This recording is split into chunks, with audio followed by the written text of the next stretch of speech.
There's a guide for just about everything. So why not a guide to financial planning? And here to talk with me about that guide is Massi DeSantis from Desmo Wealth Advisors. Massi, welcome. Hi, Bob. Thank you. I'm glad to be here. Glad to have you here. And we're glad to have you explain what this guide to the summer guide to financial planning is. Yeah.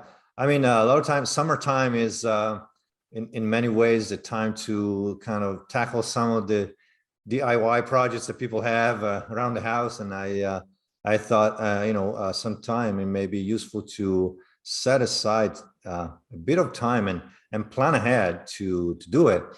But focus on financial planning, some of the bigger tasks that maybe you've been postponing or you haven't thought about. And so that's why we made a list of these things, because, let's face it, now it's a great time to do it too, because it's a period of higher uncertainty. And I know a lot of our readers are worrying about, what's going to happen to inflation, what's going to happen to the economy.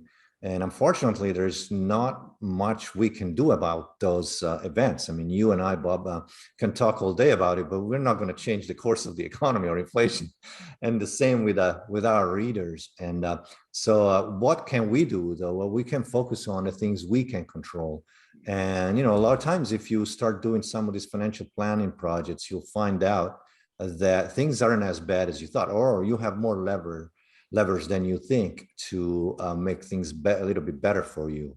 Yeah. So what's first on the list of things to do?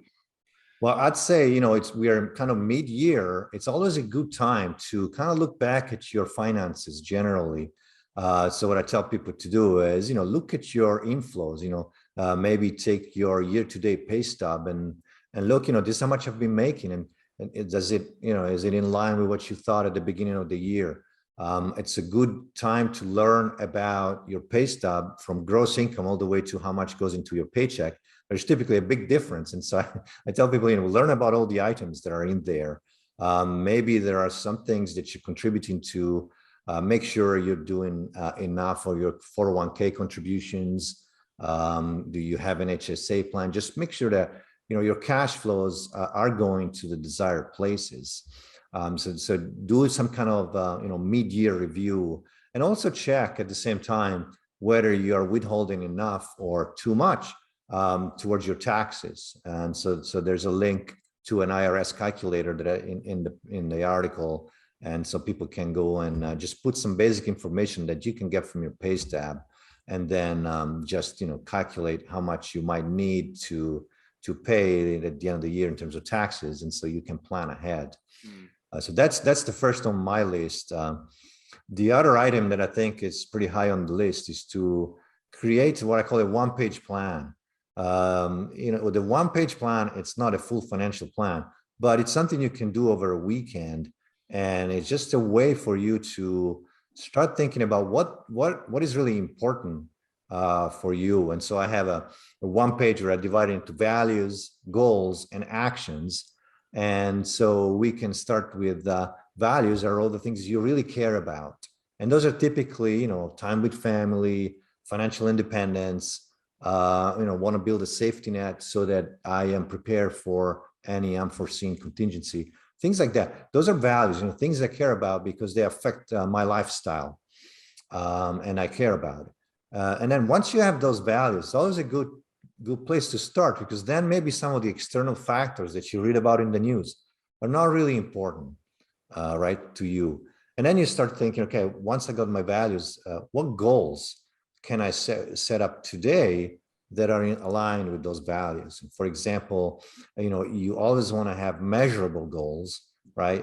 What are some of the things that are measurable and that can accomplish maybe this year or in the next couple of years that align with those values? Like, for example, it could be, I'm getting close to retirement, and I value financial independence. I want to be able to retire. Then, increase my savings rate, maybe get it to 20% or 15%. And that's the goal.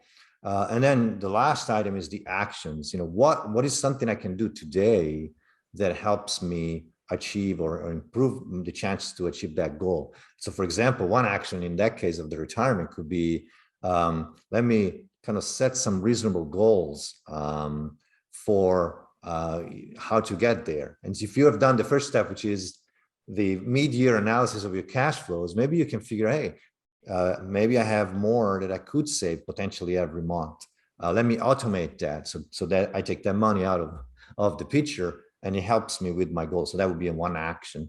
So that's a plan, which is not very hard to put together. And we offer obviously some guidelines and links to get that done, maybe in a few hours over a weekend, so people can do it. And it's great because it helps you now direct your attention. Now, obviously, getting started a lot of times is, it's a big step. So now you got started. So then maybe tackle some of the other goals that we have in the list for you, the other projects we have in the list, and then they'll help you keep going. So Massi, in your guide, there's one thing I'd want you to elaborate a little bit more on, is this notion of setting savings and spending targets with the 50, 20, 30 rule. Talk more about that. Yes, I think that's a great rule to start with. A lot of times people don't know, hey, am I doing okay? What should I be doing? And we always want to compare ourselves to others. And so that rule, it's a rule of thumb, obviously, so it might not work for everybody, but it's on average, we expect that rule to be pretty good starting point. So 50% of so first of all, you have to calculate your net income, which is basically you start with your gross income, take your pay stub, look at your gross income, and then look at how much you're paying in taxes. That's also in your pay stub every month, right? So then that's your net income. You multiply times 12 or 24, depending on how many times a year you get paid. That's your net income. Now, 50% of that, think about your necessities, your housing, some basic transportation costs, and obviously food and things that you need, clothing that you need to live a normal life.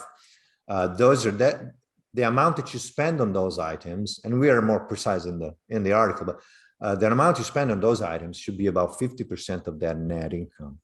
The next step is the 20% savings. And so if you look at your 401k plan, and then maybe you're saving towards college for your kids, you've got an account, you may have a Roth IRA, maybe you're making some extra payments on your home to build equity, that counts as savings. And the savings should be about 20%. That's what we tell people, that's the target.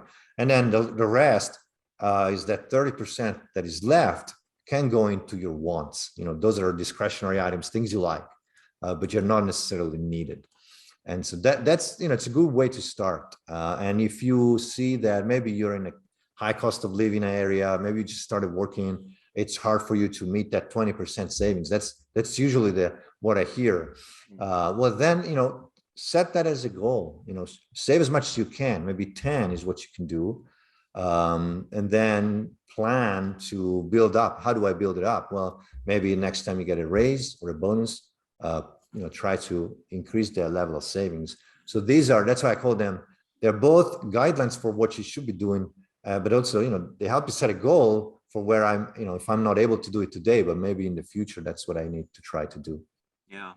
So I think one of the big benefits of people following your guide is the peace of mind that comes with doing these things, right? A lot of times people approach money with some anxiety, in part because maybe they don't have a handle on their spending and savings, the targets. They haven't done a mid-year checkup, for instance. Is that the ultimate benefit, is peace of mind? Yes, I think so. You're right. You're right, Bob. And I think that's the main thing, is that a lot of times we go through life and, obviously our finances, we always feel like we need more. That's a common problem. And so when we start, then if we don't have a plan, and then we start hearing all these things, the economy is bad, inflation is high, and then we don't just hear it, we see it at the pump, we see it at the grocery store. And so it compounds and it makes you even more worried.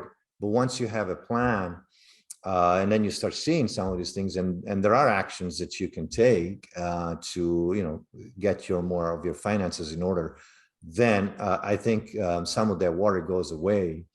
For example, obviously right now it looks like the job market is really good, and so people do have jobs. So if you have to cut down your spending a little bit, that's fine.